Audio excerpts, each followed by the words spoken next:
Welcome back to the Fantasy Football Formula. This is our first mock draft episode. We're a little over a month away until the NFL draft.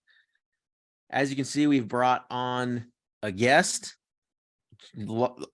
I feel like you pay attention to the draft more than any other thing all season. We brought you on last year to do our draft bets episode, which we will bring you on again for in a few weeks.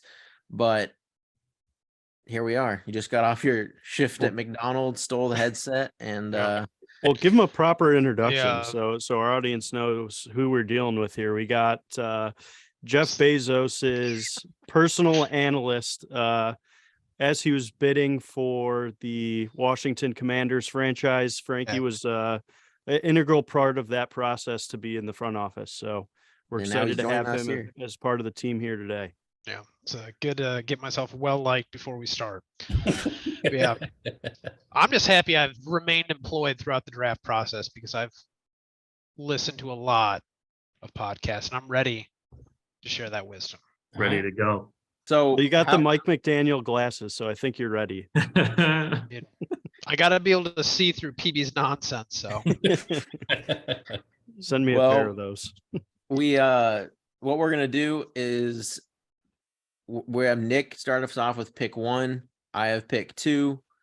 Forget who has pick 3. I know Frankie has 4. Alex has 3. Frankie has 4, and Corey has 5. And we're just going to rotate all the way through the first round. There's no trade backs, nothing like that. We're just as it is. You're going to draft order. Yep, as the draft order stands. So I guess we'll start it off here. We have PFF's mock draft simulator open, and we'll get right into it. So the first pick of the 2023 NFL draft, the Carolina Panthers are going with a franchise quarterback in CJ Stroud. All right. I think he's got a lot of upside. Just thinking that Bryce Young and his size concerns are going to be the main reason he isn't drafted here. Tempting to go for a Heisman, but I think they go the safe route since they sent pretty much every pick they had for the next couple of years over to the Bears. So they're going with their franchise guy from Ohio State. All right. Texans on the clock. All right. So with the second pick of the NFL draft, the Texans will be taking, and I just want to preface this is not who I would take. This is what I think the Texans will do. I think the Texans will take Bryce Young with the second pick, even though it should be Anthony Richardson. And the reason being had to drop it in. Had to drop it in. I don't want anyone thinking I believe he should be going here, but I think if he's on the board here, they will be taking him. And it's just believed amongst most teams that he is the highest floor, just NFL ready. The Texans have already made quite a few offseason moves here. And, trying to compete with the Jaguars to win that division. For sure. All right. Cardinals on the clock. Obviously, you got pew shots. Jonathan Gannon in there. Eagles defensive coordinator, a guy who loves his front five. They lost Zach Allen to free agency and J.J. Watt to retirement. I think all of this pre-draft kind of, obviously you've got the legal situation going on and not a great pro day. I still think they're going to go with their guy here, Jalen Carter. I think he's the best defensive player in the draft.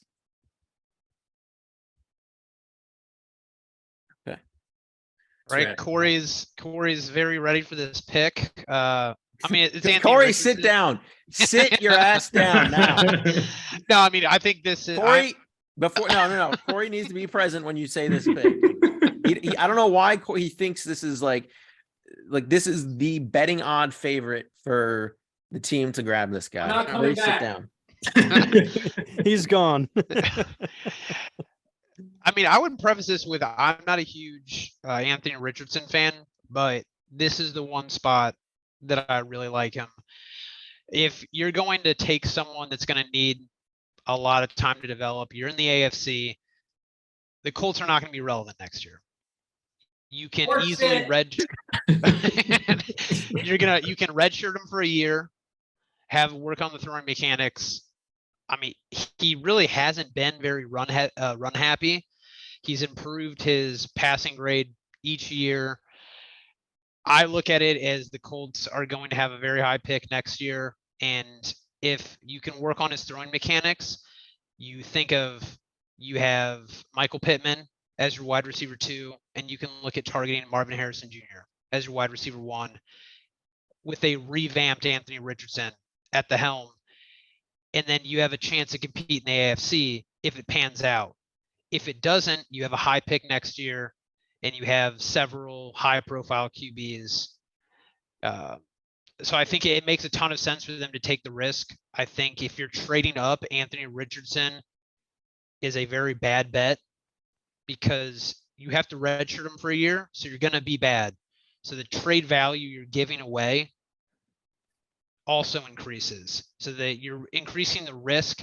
The Colts are able to take that. They're a flyer on someone that is a generational athlete at the position and seeing if they can develop him. They have an OC that makes a ton of sense.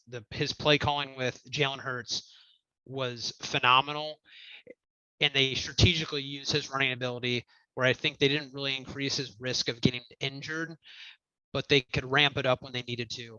So I think the framework that they're operating out of, big fan of Anthony Richardson to the Colts, pretty much not to any other team. I don't like it.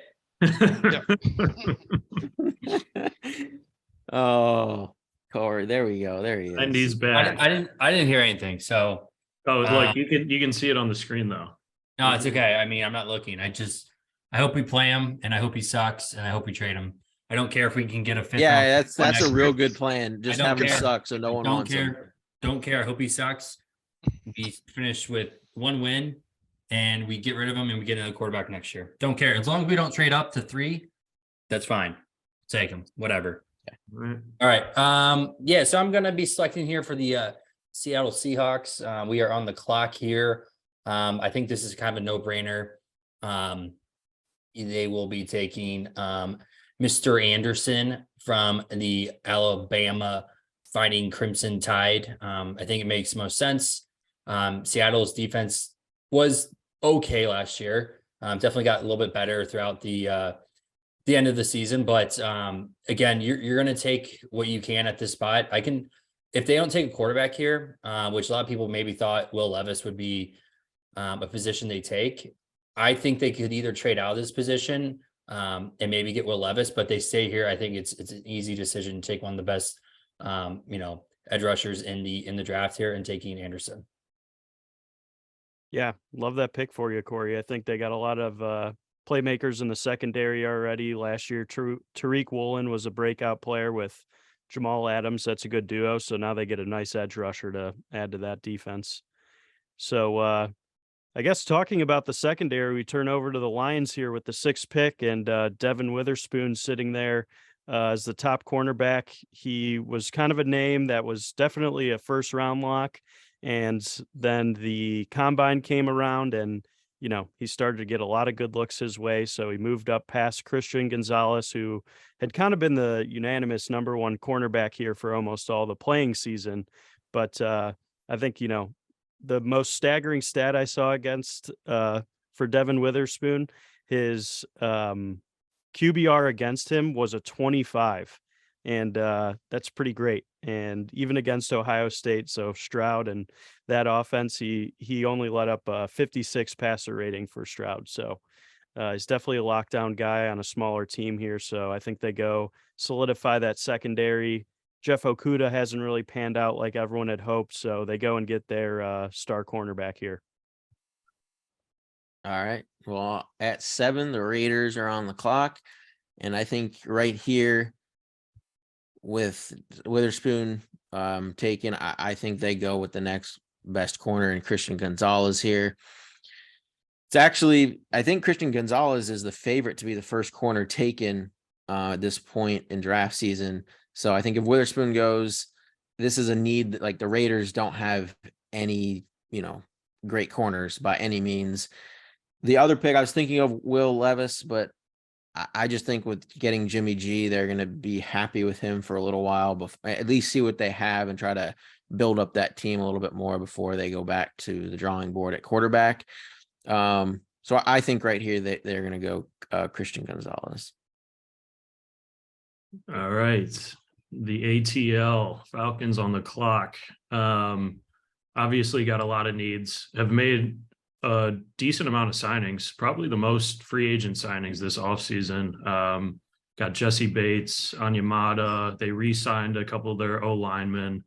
So I think with Will Levis still on the board and no one really in free agency left, I mean, I don't see them going after Lamar at this point.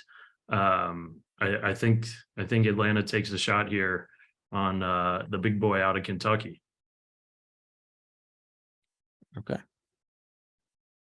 Yeah, I think that I don't think Levis is going to be someone that like falls super far. Like one of these teams is going to take a shot at him. Yeah, I think the other pick that I had considered for the Falcons here was Tyree Wilson. I mean, dude is a freak, and they've got zero pass rush currently, but I think obviously you're going to need a QB. So I think they're going to take a shot here if Levis is still there.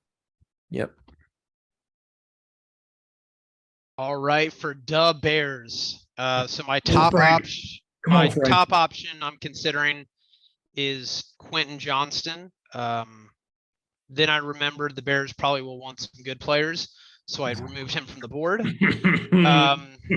So it comes down to Jackson Smith and Jigba or Peter Skronsky. It's really a toss-up between the two. I think when you're building around a quarterback and you want to assess, are we building towards giving them a second contract and having them be the franchise guy? You need to have a good O-line and you need to have good receiving weapons. I think they've addressed the receiving weapons quite a bit with bringing in DJ Moore. They put him as a wide receiver 1, and it allows you to move Mooney to a wide receiver 2 role where he's more suited for. Chase Claypool is more of your sort of gimmicky deep ball threat, where I think that's probably what he's best suited to do. I don't think he's going to be dependable enough to be wide receiver 2, but I think they solved a lot of problems. I think of it similar as, not to the same extent, but when the Eagles brought in AJ Brown, you are able to shift people into more natural roles, and it has like a snowball effect. So I don't think they need to go wide receiver here. So I'm going to go Peter Skronsky. He's been good since he stepped foot on the field. They've built up the guard positions. Get a left tackle, lock it in. Love it. Love it. Way to go, Francis. Homegrown boy. Love It's it. pretty crazy. The first left tackle in a draft is going at pick 9. Usually see at least one in the top 5. So kind of crazy this year. Yep. All right. With the 10th pick with the Philly Eagles, runner-ups in the Super Bowl. Very interesting. They have had a lot of departures on the defensive side of the ball here. But I think they can be surprising here. One of the things that our homegrown Eagles fan here has always complained about is not an extra receiver. I mean, they traded for AJ Brown last year, which was obviously the steal of the draft, in my opinion, in terms of what they did with their pick. And then in terms of, they having Devontae Smith, and I think the defense right now is in a good position where they can draft later with it being a stronger defensive draft. I think here, if I was an Eagles fan, I would want them to take a receiver.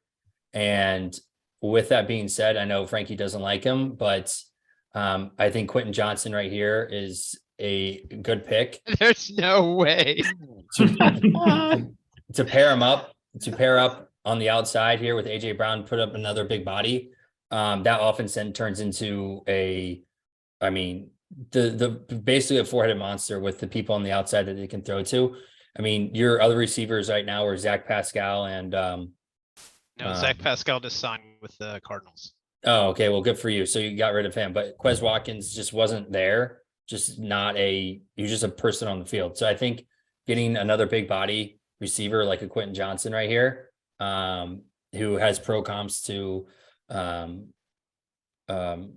Hopkins. DeAndre Hopkins. Sorry, I think it's a really good pick. Yeah, is it I mean, I think you guys could trade out of this position because there's other value later, but at this position, since we're not trading out, I'd take Quentin Johnson. Crazy. I thought you were going to go Tyree Wilson there. Just the prospect of having Tyree Wilson next to big baby Glenn Davis in the middle, Jordan Davis. I think that is just a scary defensive line. And, you know, I think they saw in the Super Bowl last year, they could probably use a few more edge rushers. So Lose a guy like Hargrave and yeah. I like your strategy, Corey. The best defense is a good offense. That would be an unstoppable team. So I see where your head's at.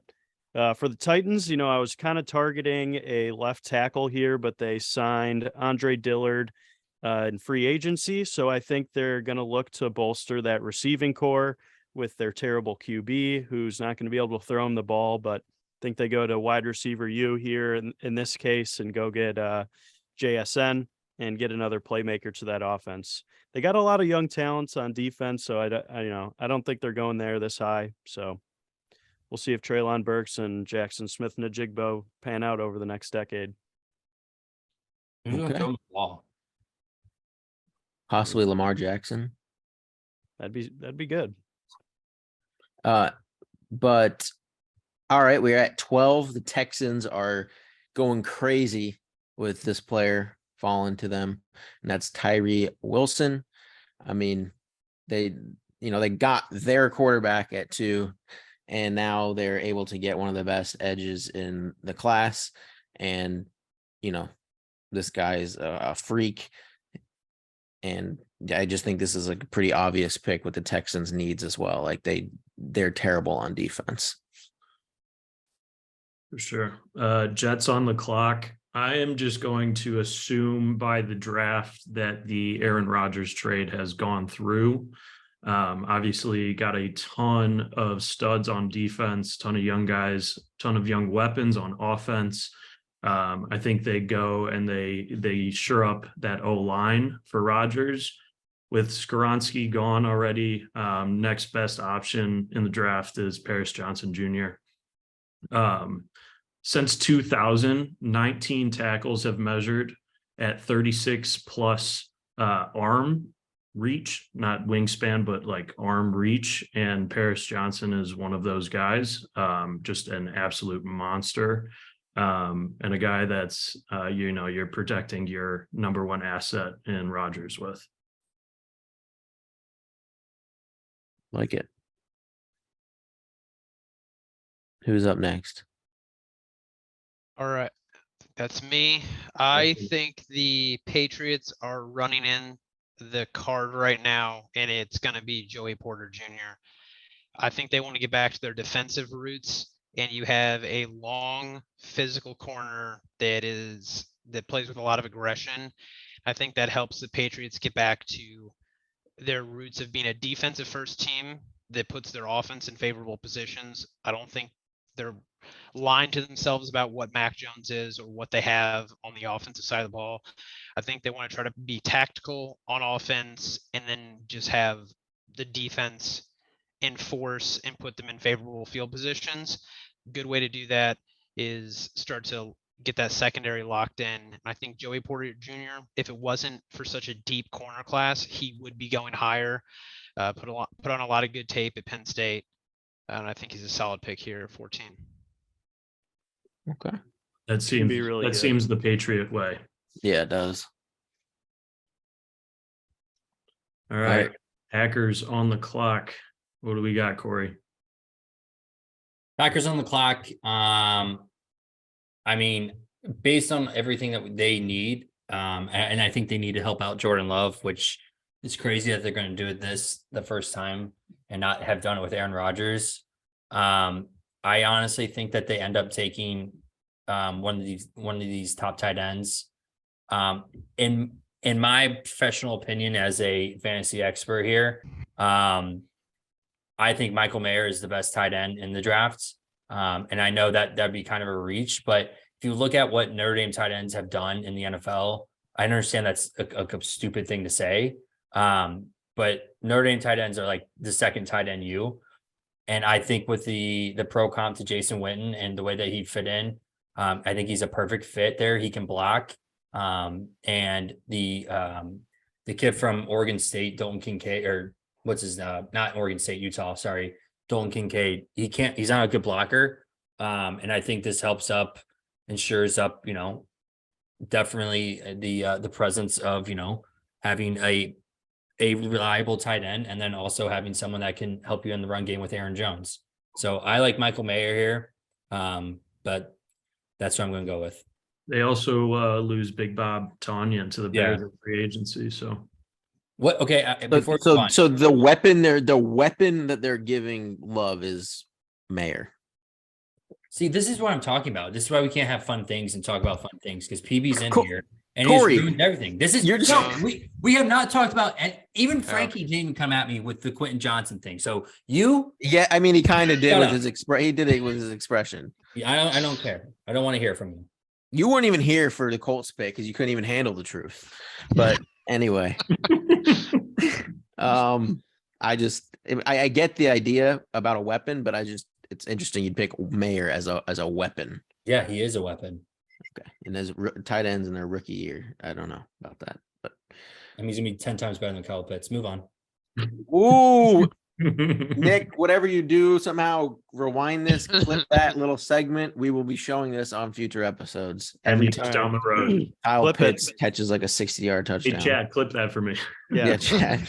Hey Siri. All right, we're moving on to the pick at Washington. This is the worst franchise in the history of the NFL. So how do we mess this up so bad that like we can fit that mold? Like, it's very hard to do that. But I think the closest thing we could do is take maybe Dalton Kincaid, but I feel like their secondary is kind of garbage. So they might go for Brian Branch. But like, he's also a really good player. He's drawn comparisons to Minkah Fitzpatrick. So like, he's too good to draft. I think they're going to reach for a right tackle. Right now they have Andrew Wiley as their starting right tackle. So we're going all the way down to an overhyped and oversized Ohio State tackle in, I forget his name. Keep scrolling, keep going down. DeWand. There he is, What? Dawad Jones. I mean, he's good, but like, they got to reach on someone. They got to mess this up somehow. It is the Commanders. So, yeah, there's a lot of good players there's- that they should draft in front of him, but I think this is going to be a bridge year anyways, because they haven't figured out their QB situation. So, off chance they get Lamar, they get another guy that can block for him. All right. Steelers on the clock. What do we got, Yep. PB? So as we saw last year, I mean, the Steelers' offensive line is absolutely atrocious, and they're not going for a quarterback in this class. They're going to need to build in the trenches. They need to protect, Kenny Pickett, who is their guy. And so I think here they're going to go with an offensive tackle, and I think that'll be Broderick Jones out of Georgia. Big boy. He's a super explosive guy, and Boy. yeah, he's a big boy. 6'8", 375. Yeah. That's So not that this, it's just it seems like there's some other guys that definitely fell here, in this draft, but I think they're just gonna have to address some of their biggest need, which I think is their offensive line. All right.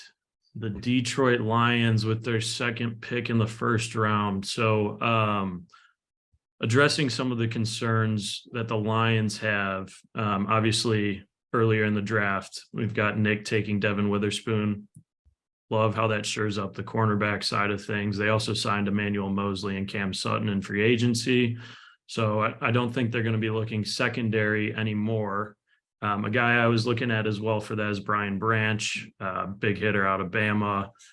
Another guy here I could see them going for if he's available is a Quentin Johnson, kind of shore up an X receiver for Sun God and Jameson.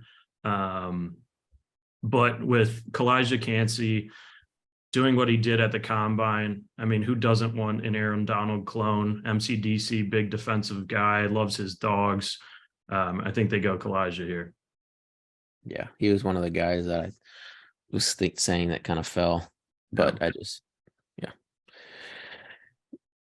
And here with the Bucks, I mean, it's just gonna be bad. Yeah.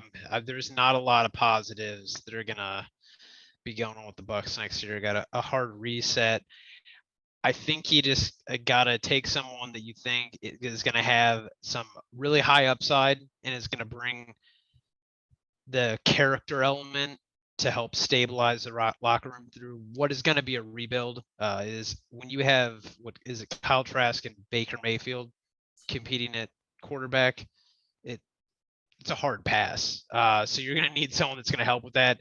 Someone I do not think is going to be available this time around falls to them. When you see pass rush win rate over 22%, hammer that. Nolan Smith going to the Bucks. I like it. What was his 40 time again? What was that insane? Was it a 4.3? 4.39. Yeah, just like absolute freak. Yeah. I think he'll probably end up going top 10. All right. I have Seattle's Yeah. second pick as well here. I think what Seattle does here, again, I don't think they're in a position of competing, but that's just me. I think Geno Smith was way overpaid, but it is what it is. And I think that they need to, again, shore up some more weapons for Geno Smith to throw the ball to. Historically, the Seattle Seahawks have never had good tight ends. I'm going to go here with Dalton Kincaid as the second tight end taken off the board in a very, very strong tight end class here. I think he brings another weapon to Geno. Again, I don't like him for the fact that he can't block, and I think he needs to develop his blocking to be a successful tight end in the NFL here. And that's not something. I mean, it's something you can work on, but blocking for a tight end is like a must. And so, but with his his physical attributes on the outside and him being kind of very explosive as another receiver, I like the Seahawks taking Dalton Kincaid here. Okay. Onto the Dolphins. They're in kind of a fun spot, I No, think. Nick, the Forfeited Dolphins. that pick. You're on the Chargers. Oh, sorry. Yeah, they lost the pick for tampering. Yeah. Fill me in. What happened? Are you Tom serious? Brady. Tom Brady trying to get Tom Brady. Oh, all right. Nice. Idiots.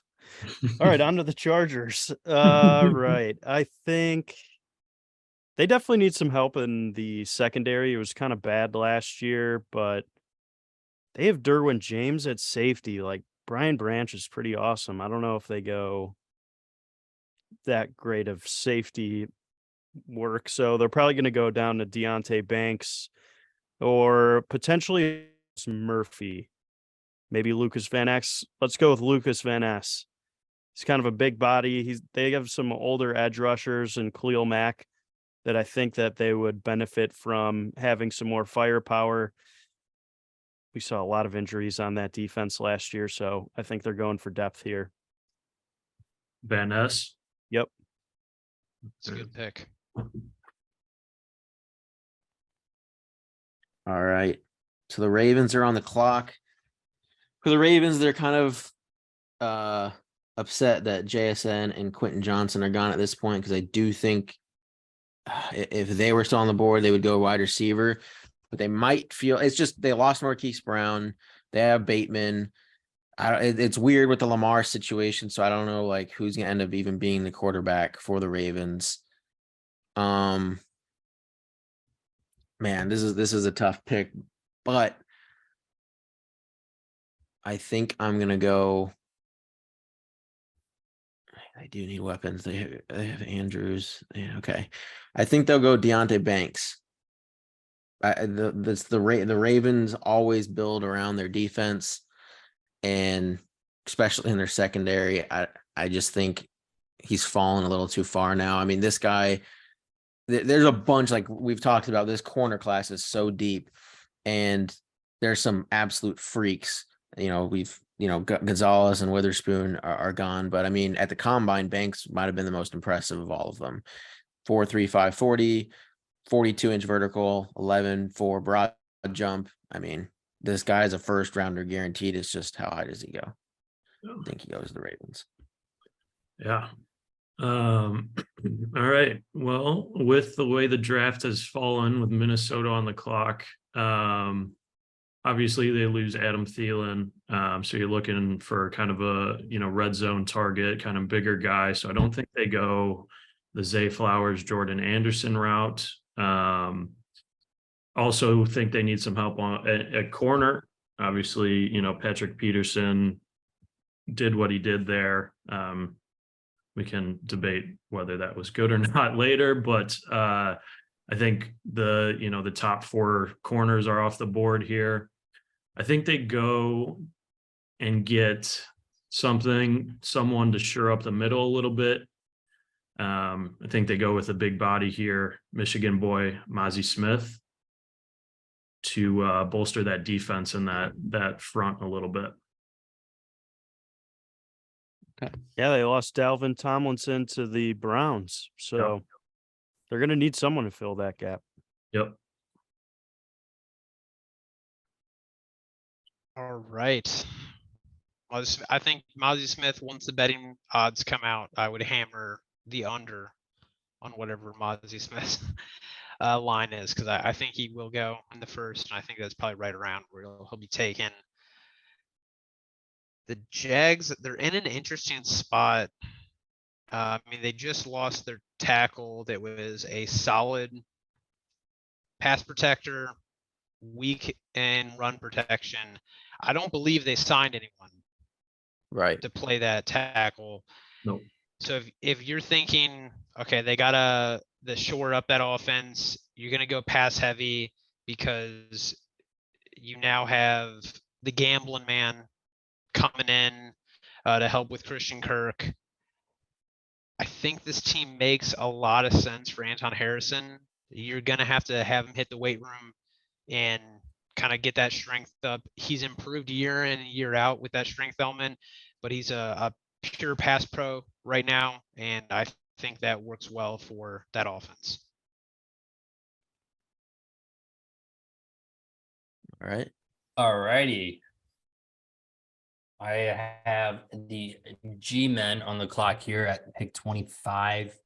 Just signed their franchise quarterback to a stupid deal in a lot of people's eyes. I don't think Danny Dimes deserved all that money. Frankie would disagree with you. The satchel. Yeah. They're an interesting team, especially on the outside. And I feel like I've had like all offensive players this entire draft. They did just sign Paris Campbell to their receiving core. They let go of Kenny Galladay, or if they haven't already, they're going to. That receiving room is kind of in shambles, and I think bringing in another receiver here, building through the draft, that can probably help them here. I like Jordan Addison here. I think from the year he was at Pitt, he was the best receiver in the college football that season. Moved to USC, had kind of a little bit more of a down year, which was surprising, especially to Nick. Nick hates Jordan Addison. But besides the point, I think Jordan Addison's it's going to be a really good receiver in the NFL here. Needs to work on a couple things, but New York is looking for another number one here. And I think Jordan Addison can maybe be that guy. But at this point in time, I think this is what they need for that offense for Danny Dimes to throw to. Okay. Yeah, I think they'll need to do something with that offense. So you're telling me I get to be Jerry Jones right now? And you get to be Awesome. Mike McCarthy. You get to be And Mike McCarthy. be yourself, man. You get to geez. just do your job, Nick. Just do your job. I think that if you asked anyone, they're probably going to go B. John Robinson. They love taking big talents in the first round offensively. That's who Dallas is. They like to build around the offense. It's really tempting to go for Brian Branch. They could definitely use some help in that secondary, and he'd be a great fit there. But the Cowboys they're just going to Cowboy. So they're going Bijan, keeping the hometown guy. He was making way too much noise in that Lone Star State for them to pass on him. Bijan's going to be a boy. How stupid you go from like you have Tony Pollard. He's franchise tagged though, so like they could lose him next year. There's no way that Jerry Jones doesn't have a stud running back there, and this is his chance. So It makes too much sense. yeah, he doesn't think about roster. Oh no, it construction. makes no. Yeah. It makes no sense, but Well- it makes a ton of Right, sense for the right. Cowboys. Yeah, Right. Because Jerry going Jerry. This is how the Cowboys stay losing, is doing things like this. Mike McCarthy being Mike McCarthy, Jerry Jones being Jerry Jones. That's right. Trading away Amari Cooper so you can keep Zeke. Like, how stupid do you have to be? Only to cut Zeke a year later. Yeah, I mean, it's just unforgivable. Bad. Oh gosh. Well, Bills are on the clock here, and I actually think if Bijan was there, I do think the Bills are a team that also could take him, just because, No. Didn't they just get Damian Harris? they did that. So that kind of makes me think, okay, well, now they may not do that, but it just seems like a team where it's like, oh, they feel like they're strong everywhere else, and they're just like, oh, if we have Josh Allen and Bijan, like, we're unstoppable, whatever. But with, that he's not available, I think they might do something a little off the wall here.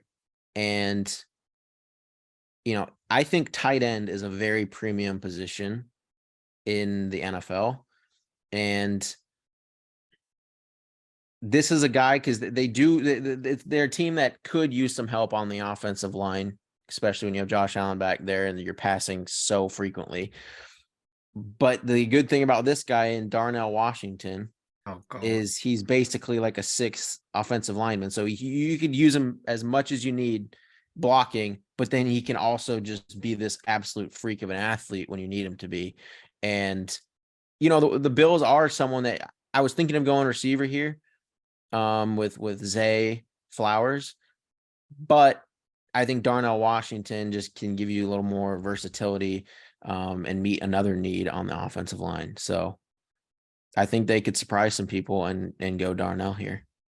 I broke your toy. Huh? Why do you think that's a bad pick, Corey? Oh, you said I broke your toy. I broke your nose. All right. Bengals on the clock. Shored up some of that offensive line. Obviously, they did during the season, and last offseason, they steal away Orlando Brown Jr. from the Bears somehow. And this deep down, I don't think they're gonna go there. But someone that they did lose, who I think they're definitely looking to replace, and a guy who has fallen way further than I think he's probably going to. They lose Jesse Bates. I think they immediately plug and play Brian Branch in here to replace him. Yeah, that seems like a no-brainer. Yeah.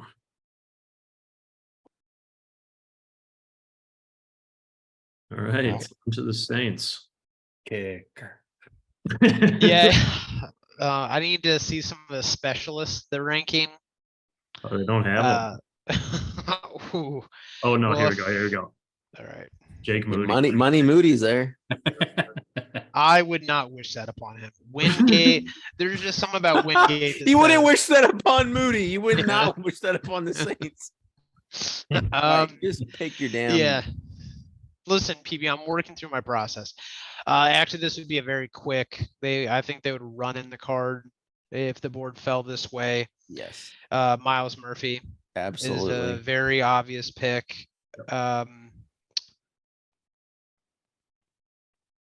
He understands how to play edge about as well as us.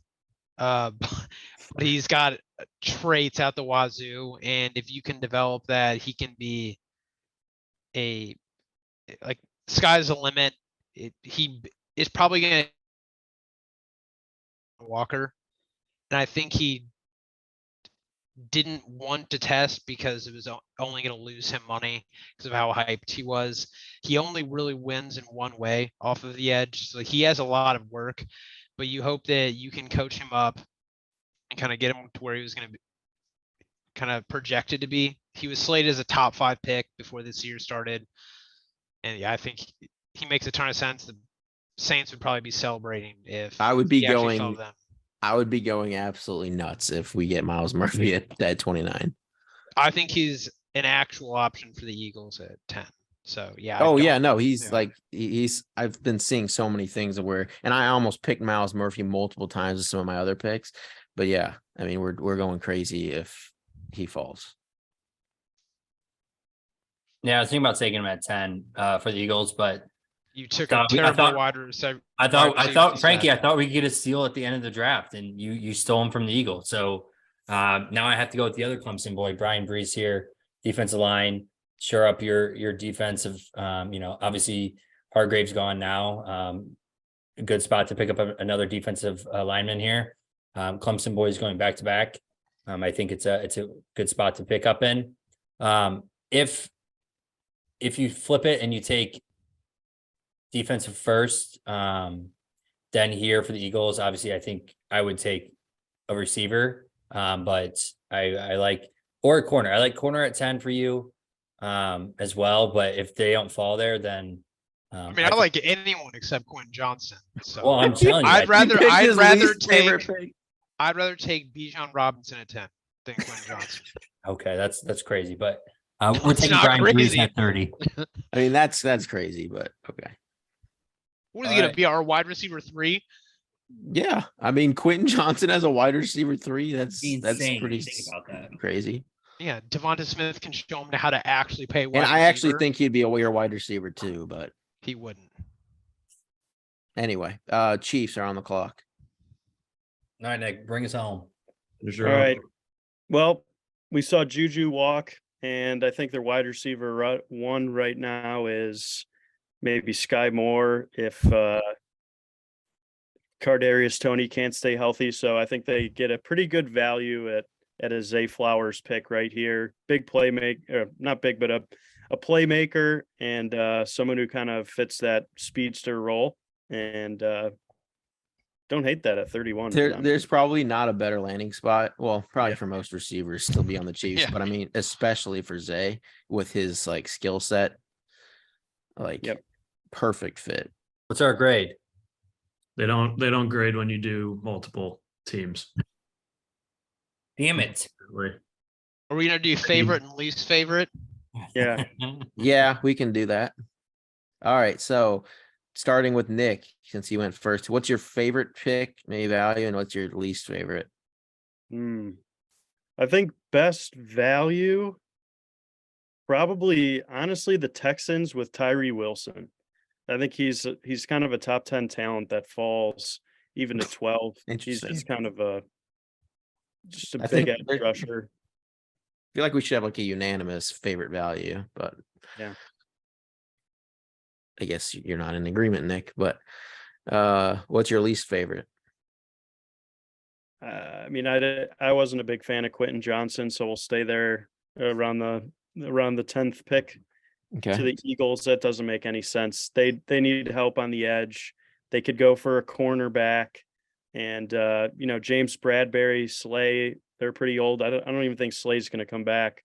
But huh? What corner would I have even taken there? at 10, What do you Yeah. mean Slay? What do you mean Slay's not coming back? Yeah. he's old. Like, you don't know. Like, these guys just walk randomly. He just signed a 3-year deal. Yeah, but he's like 32. So like, Oh, okay. You I got thought you two- meant like you don't. I didn't know. I thought you didn't know he's back on the. You can No, easily him and- take Joey Porter Jr. at Yeah. 10. right. Yeah. So I think they go cornerback at that position or edge, but that's just Okay. me. Who's 2? You were. Oh, yeah. So I mean, I think this should be unanimous. Miles Murphy at 29 is insane. So, I mean, I'm glad that the Saints got him in this draft. Of Hopefully, that course you go happens. for the Saints. You're such a homer. Nick. Okay, we'll see what Frankie's pick is for his favorite value when it gets to him to see if I'm a homer. Miles Murphy falling to 29 is nutty. And if he falls here, like I'm going crazy. I don't think there's a chance in hell we get him at 29, but we'll see. And then my least favorite pick.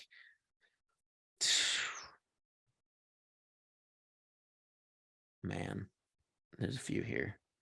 Michael Mayer at 15 to the Packers is pretty atrocious, but yeah, we'll stick with that one. I mean, that's pretty bad. So I just don't think that when you're looking for a weapon for your new quarterback, that not very athletic tight end that just is like not a downfield threat whatsoever, just kind of a chain mover in the middle area of the field. Decent, pretty good blocker. Like, I don't know why that's your weapon, but I think that's a way overdraft at 15. All right. I think best value in this draft is going to go either at 19 to the Bucks with Nolan Smith or Brian Branch at 28 to the Bengals. I think both of those guys land higher than that come draft day. So I think both teams here are pretty happy with where those guys are going. Least, I mean, as much as we all know Bijan's going to be a stud, we know where this league is going, and drafting a running back in the first round is not the greatest approach to building a squad. So I do think he lands at Dallas after this offseason and all that's gone there. And I'm not shocked by the pick, but I don't think it's a great pick. I may have to retract my worst pick to Bijan, but because I mean that's really on brand for me. I want to be conscious and not pour on too much. My two least favorite would be, I think the obvious one is Quentin Johnson. I would be furious if we drafted him. My second would be Michael Mayer. I just don't see how you take him at 15. Kincaid's the best pure receiving threat, and I think if you're going to take a tight end high in the first round, they better be an exceptional receiving option. So I'm going to go with the best receiving tight end. So I'd probably say that is my least favorite. I thought you were going to go with Kincaid. I wasn't going to argue with that. Or if I was going to take him, I would have gone Lucas Van Ness. I think that's very on brand for the Packers. Best value, I mean, it's going to be Miles Murphy. You don't get athletes like that to fall all the way to the end of the draft. Interesting, Nick. Yes, I'm not a homer. Because you just Venmoed him $50. I think we can all agree, though, the Falcons are the biggest losers in this draft, though. I think the Cardinals would regret that draft pick heavily, though. I'm a big Jalen Carter fan. They do not have the infrastructure to support him. I think he would flame out quickly there. And I don't know how they take him over Will Anderson. So that was in the running for one of my least favorite picks. Yeah, I think they get Will Anderson too. But I don't know. They need to replace JJ Watt. They have so much to I think they need to trade out, realistically. Like they need more than just they need so many things. Yeah. All right, Corey's final least favorite and favorite. Least favorite, which I think is a complete overdraft, is Darnell Washington to the Bills. He's the way that you explain to what he can do is just I think he's gonna be a bust. I don't care how big he is, or how athletic he is. I don't think he's gonna be good in the NFL. Let me really rephrase that. I think taking him there is a bad decision. And I think probably one of the best picks in terms of, I think it's if Will Anderson goes 5, I think that's I think he should be top 3 in my opinion. Come on, better one than that. That's 2 spots. Okay. I mean, I don't know. I mean, I don't think like. All right, maybe Tyree Wilson at 12 to the Texans. I think they can get him there if he falls out of the top 10. Okay, it's 2 spots again, but again, I think it's a good place to pick up because their defense was terrible and they need a lot of help. So, and then they just bolstered their offense. So I think getting defense there is good. All right. Well, that'll do it for our first mock draft. We may do a 2.0 like right before, like very close to the draft, but our next episode will be our draft bets episode. Favorite one for sure, where we can actually apply all this stuff to winning some money. We cleaned up last year too. Yeah, last year was a great NFL draft. But that'll do it, and we will see you next time.